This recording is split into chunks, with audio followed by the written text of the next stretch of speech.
त्या आमदारला तर जर काय बोलायला पण येत नाही सांगायला पण येत नाही.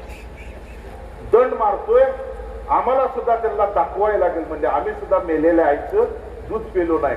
तुम्ही ज्यावेळी दंड थोपटत होता तुम्ही कुठल्या आईचं दूध पेला होता हे देखील लोकांना त्या ठिकाणी सांगायला पाहिजे होतं. बंधूनो, 11 वर्षाच्या पोराला बघायच्या आधी त्याचा बाप इथं आहे ना, या ना बघतो ना मी, म्हणून सांगण्यासारखे काहीच नाही. बंधूनो, त्या आमदारला तर जर काय बोलायला पण येत नाही सांगायला पण येत नाही. काय बोलला असेल, माझ्या मुलावरती 11 वर्षाचं पोरग आहे, 11 वर्षाचं, 5वीला आहे, 5वीला. काय बोललं, दंड मारतोय म्हणले. मग काय आमदार काय म्हणताय, दंड मारतोय, आम्हाला सुद्धा त्यांना दाखवायला लागेल म्हणजे आम्ही सुद्धा मेलेल्या आईचं दूध पेलो नाही. काय दाखवायला लागेल कुणाला, 11 वर्षाच्या पोराला. काय त्यांच्या बुद्धिमत्ता नैतिकतेची क्यू येते. बंधूंनो, यांच्याकडं विकासाच्या बाबतीत विजेंच्या बाबतीत सांगायला त्या ठिकाणी काहीच नाही.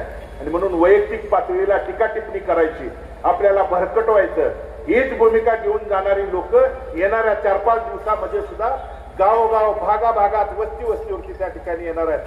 पण लहान मुलांना 11 वर्षाच्या त्या ठिकाणी मुलांना जशाच तसं उत्तर देऊ म्हणणारे आमदार, तुम्हाला जर मग एवढीच नैतिकता होती तर त्या ठिकाणी त्या पोराच्या 11 वर्षाच्या त्या पोराच्या आजोबा वर्गानंतर जी पोटनिवडणूक झाली, त्या पोटनिवडणुकीच्या विजयानंतर तुम्ही ज्यावेळी दंड थोपटत होता तुम्ही कुठल्या आईचं दूध प्याला होता हे देखील लोकांना त्या ठिकाणी सांगायला पाहिजे होतं. बंधूनो, म्हणून नैतिकतेला धरून जर तुम्ही बोलला तर इथली मायबाप जनता त्या ठिकाणी डोक्यावर गेल.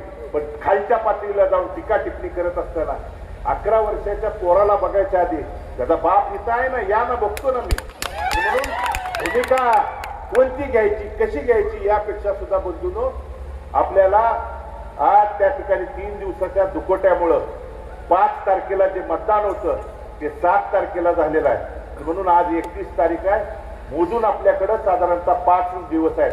5 तारखेला नियमानुसार 10 वाजेपर्यंत त्या ठिकाणी प्रचार आहे. 6 तारखेला आपल्याला प्रचार करायला मिळेल का नाही अजून शासनाची कुठल्याही त्या ठिकाणी गाईडलाईन आलेली नाही. आणि म्हणून या 5 दिवसाच्या कालावधीमध्ये आपलं चिन्ह आहे, कारण आपलं चिन्ह त्या ठिकाणी काशेगाव गटाचे आपले उमेदवार व्यंकटराव अण्णांचं चिन्ह आहे रिक्षा, दाजीसाहेब देशमुखांचं चिन्ह आहे रिक्षा, सरकुली गणाच्या आपल्या उमेदवार सौभाग्यवती प्रियंकाताई श्रीकांत जाधवांचं चिन्ह आहे रिक्षा, टाकळी जिल्हा परिषद गटाचे आपले उमेदवार डॉक्टर वैभव शशिकांत कांबळे यांचं चिन्ह आहे रोड रोलर, आपल्या टाकळी गणाचे उमेदवार आहेत दत्तात्रय शिवाजी बागल यांचं चिन्ह आहे रिक्षा, खर्डी गणाचे आपले उमेदवार आहेत भाऊसाहेब नामदेव आगावणे यांचं चिन्ह आहे रिक्षा, पुळूज गणाच्या त्या ठिकाणी उमेदवार आहेत सौभाग्यवती प्रणालीताई लिंगादेव शेंडगे यांचं चिन्ह आहे रिक्षा, आणि गोपाळपूर गणाच्या उमेदवार आपल्या सौभाग्यवती काजलताई विशाल मोरे यांचं चिन्ह आहे रिक्षा. म्हणजे जवळजवळ या उमेदवारांच्या पेक्षा या वैभव कांबळेंचं रोड रोलर सगळे आपल्याला त्या ठिकाणी रिक्षा चिन्ह आहे. आणि हे चिन्ह घराघरापर्यंत पोहोचून त्या ठिकाणी उद्याच्या जिल्हा परिषद आणि पंचायत समितीच्या बाबतीत आम्ही आता त्या ठिकाणी वाकरी गटातल्या उमेदवारांची भेटी घेतली आहेत. आता पडतरे सर त्या ठिकाणी येत आहेत आणि जे उमेदवारांना आमची विनंती करून त्या ठिकाणी थांबावं लागणार आहे त्यांना भविष्य काळात पार्टीसाठी थांबला म्हणून आम्ही कायमस्वरूपी हाताहाता हात देऊ. आणि अभिजित आबाने देखील या भागात कुठे त्या ठिकाणी उमेदवार उभे केलेत, ते देखील पार्टीसाठी थांबून आपल्या तीर्थक्षेत्र विकास आघाडीला त्या ठिकाणी आपल्या पाठीशी उभा राहणार आहे.